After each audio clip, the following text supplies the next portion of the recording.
Hello again, this is Zyphos1982 here, and today I am back on RiseMC.com playing in the Creative Planner world.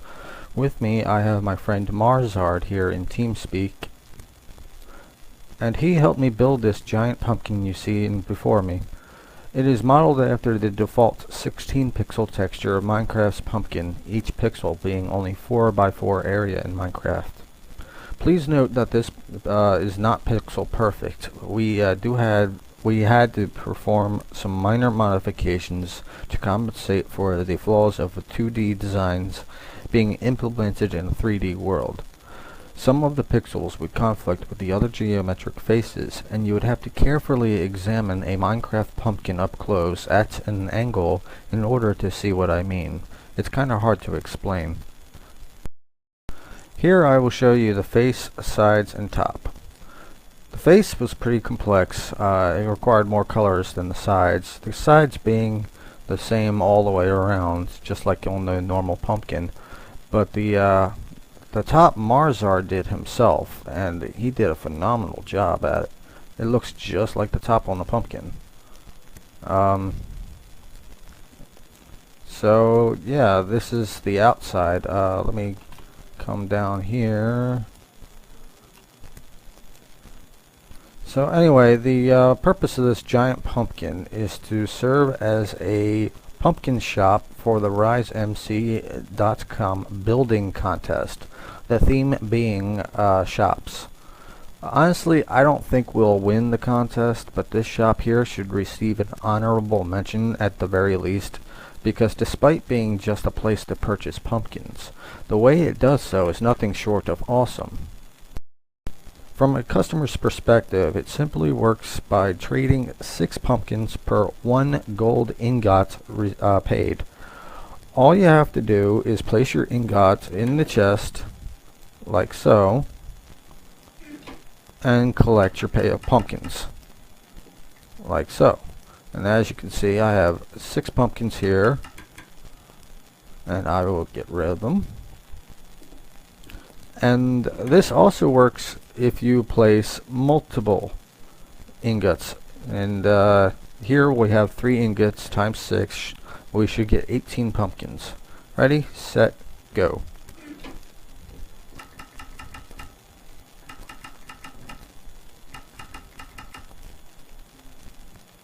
Ta-da!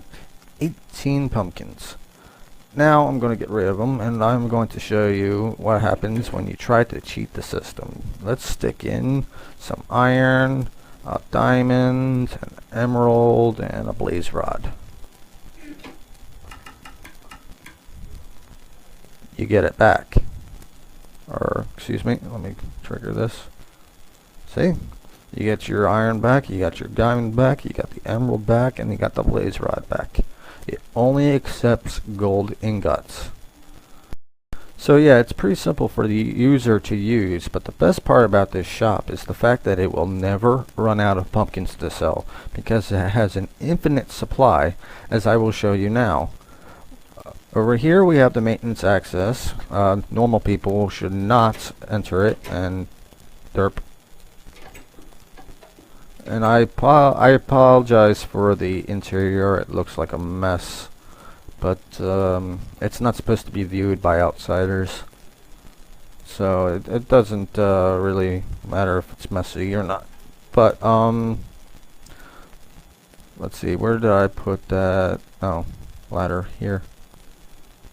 If you were in survival, I have ladders installed, but alright, so here is the heart and soul of it. It is a fully automatic pumpkin farm. This thing is huge. Well, not really huge, but still, it's large. It's sufficient. It produces about I'd say 2 or 4 pumpkins per minute. It's good enough to keep it an infinite supply going. You don't need it. Probably don't need any more than that. I'll show you how the automated system works, and I have a sample over here in the corner. Alright, this is going to require 1 pumpkin, which I just happen to have collected up there from the farm. So I'm going to turn on the machine, which is the lever up or disable, and then I'm going to take my pumpkin in my hand, and I am going to simulate a pumpkin growing by placing it there. And what you just saw was when the stem of the pumpkin plants a pumpkin on the nearest dirt block adjacent to the stem, which is by here because it's the only place it'll ever grow. It won't grow on the floor, and it won't grow on wool, and it's too far away, and it definitely won't grow in the middle of the air. It has to be a dirt block. So the only place for it to grow is in front of the sticky piston that is holding onto the glowstone. Glowstone is important block to use because not only does it provide light, it is a transparent block that does not conduct redstone power, which is essentially important because when the pumpkin is grown, it will supply power from this torch through the wire, get hard powered into the pumpkin, power the sticky piston above, which extends, moves the block above the torch. The torch then hard powers the block, which feeds the signal into these repeaters on full delay, into this block, and onto the glowstone piston, which pushes it out, harvests the pumpkin. And again, redstone power cannot be transmitted through transparent blocks, which is what the glowstone is. Because of that fact, the signal is lost to the top piston. Top piston then retracts the block. The signal is lost from the torch, and the glowstone block is retracted, and the whole thing resets for the next iteration. Please note that these repeaters do not have to be on full delay. You don't even have to use repeaters at all. It just works much better with repeaters on full delay. A single cell of this, it can be just enabled or disabled by deactivating the torch by supplying a redstone power signal, which is what this lever here is. The farm upstairs, however, does not have a shut-off mechanism because it's a little too complex. I just wanted to keep things simple. I will get into the safety system later on, so don't worry about shutting this off. So the upstairs farm has 5 by 5 times 7 levels. It's 175 single cells, so that's enough to keep its supplies. My friend Marzard also helped build at least 3 of these layers, so I give him much credit. So down here is the tangled mess of redstone circuitry, of which perform different tasks. As you can see, I attempted to keep everything as simple as possible by spacing it out and color coding the different parts of the circuitries. As you can see, it's randomly activating depending on its inputs. But let's start with the pumpkin system. Okay, so what happens is I'm using half slabs for the water. I think it looks pretty cool, but only because fire damage is turned off.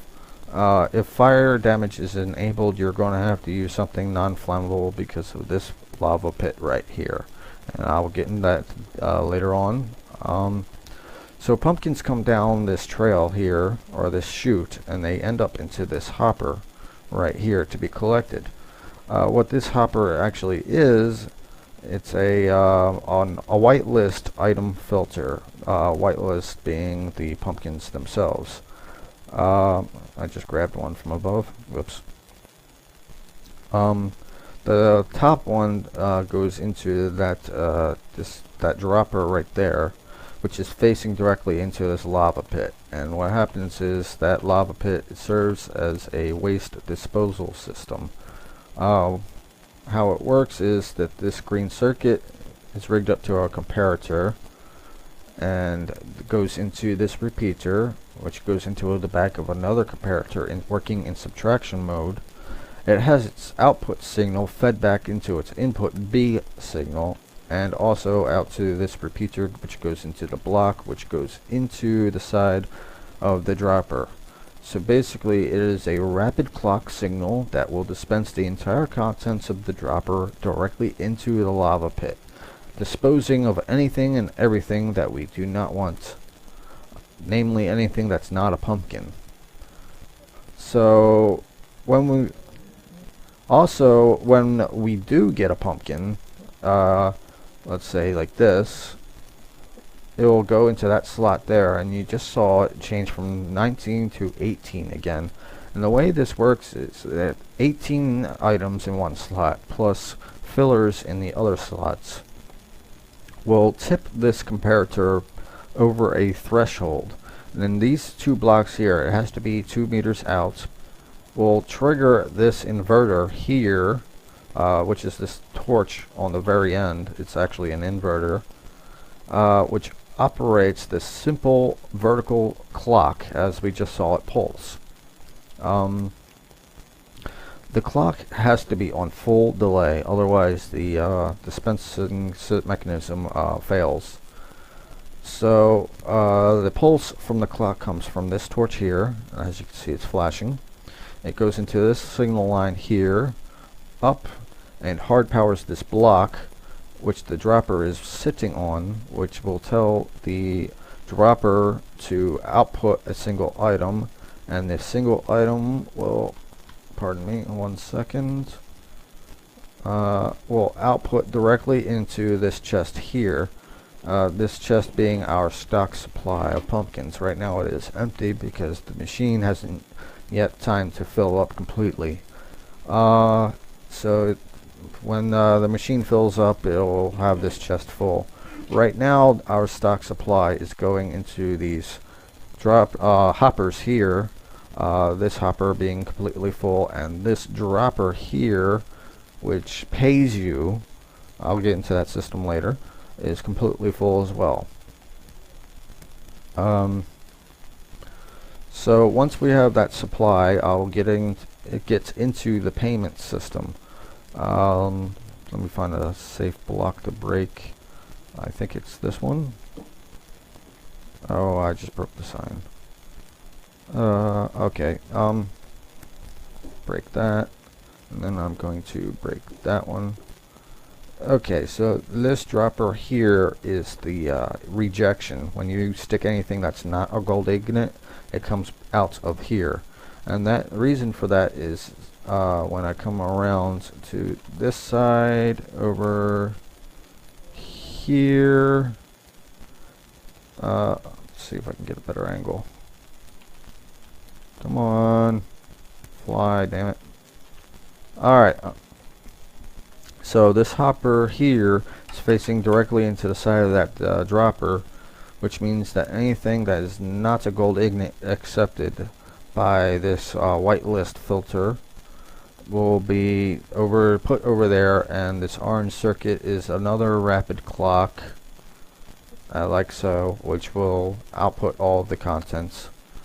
When the item filter passes that, right here, that purple line will come over here. I'll go around. Come on.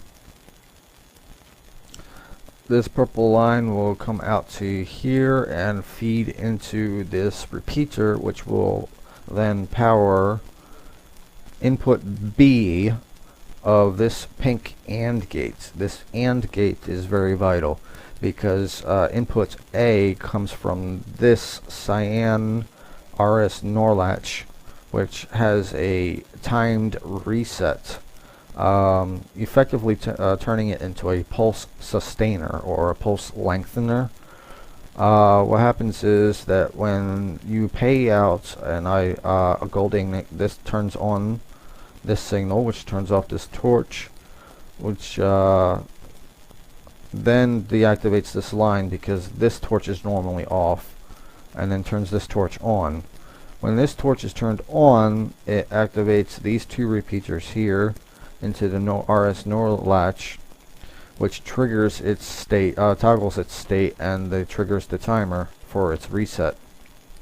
When that happens, this one turns off, or the input for the AND gate turns off on input A, and the torch on the top of input A also acts as an inverter, which enables this white line here, and it goes around into this rapid clock, which goes into this block, white block here, and into this dispenser or dropper.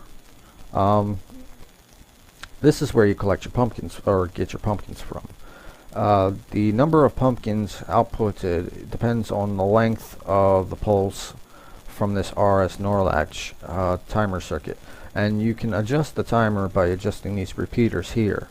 You get 1 pumpkin per 2 repeater ticks. Since there is a minimum of 4 repeaters on each side, and it's 2 ticks, 1 tick going one way, 1 tick going the other way, that's a total of 8 ticks divided by 2 is 4, so you get a minimum of 4 pumpkins in this fashion. You can add more repeaters to infinity to extend the signal and get more pumpkins for your payment. I don't recommend any more than 6, it just works better that way, it's optimal. Also, the output from the AND gate works along this light blue rising edge detector, and the pulse from the rising edge detector goes out along this black line and into this dispenser. Now this dispenser is filled with gold ignits like this. This is part of the whitelist filter, but what happens is one of the ignits is injected directly into this chest here. This is where we get paid. The dropper and hopper are considered business expenses, and we're not allowed to touch them, but whatever's in the chest we're allowed to collect. We can have that back. Yeah, we're rich, bro. I will be now getting into the safety system. Since the above pumpkin farm runs indefinitely and there's no practical way of turning it off, we had to implement an alternative safety system. What happens is when this chest gets approximately near full, we have to worry about item overflow, the system jamming up, and excessive amount of items remaining on top of this hopper here, because when the system jams it will no longer accept items. A large amount of items collected in one spot will have a tendency to lag the server and or client. Fortunately, the farm is small enough for that to never happen, but on a larger scale, and I still implemented the safety system anyway, you will need this. And the way it works is the comparator here attached to the chest is in subtraction mode, which takes the input from this comparator here in normal mode attached to that hopper. Inside the hopper is 4 wooden swords. Non-stackable items occupying 4 out of 5 slots.